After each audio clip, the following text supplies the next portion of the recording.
নমস্কার, LS Facebook page.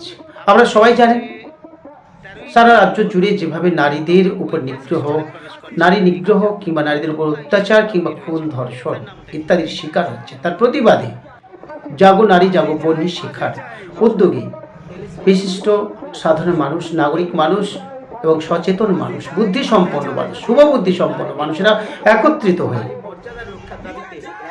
গ্রাম, শহর, নগরে এই অন্যায় অত্যাচারের বিরুদ্ধে প্রতিরোধে গর্জে ওঠার জন্য, আগুন ছড়িয়ে দেওয়ার জন্য এই প্রতিবাদে একটি পদযাত্রা কিংবা পরিক্রমা শুরু করেছে।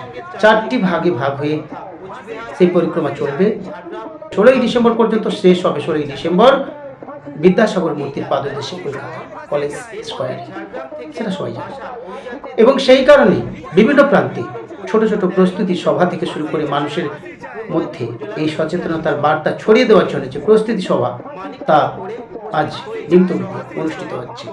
সেখানে বহু মানুষ, সাধারণ মানুষ একত্রিত হয়ে পদযাত্রা করবেন এবং বক্তব্য রাখবেন। বক্তারা এই নারীদের উপর যে অত্যাচার, তার প্রতিবাদে সবাই যাতে একযোগে এই সমস্যার সমাধান করতে পারেন এবং সরকার যাতে সব রকমের ব্যবস্থা নেয়।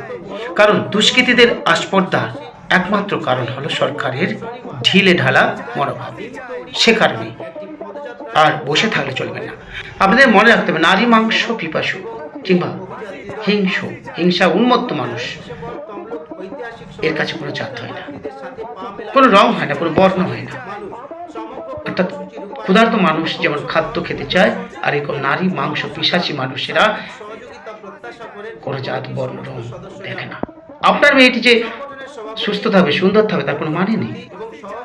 আপনার মেয়ে তার কর্মস্থলে নির্বিঘ্নে আছে বা নির্বিঘ্নে বাড়ি ফিরে আসবে, এটা আপনি কখনই নিশ্চিত হয়ে থাকতে পারেন না।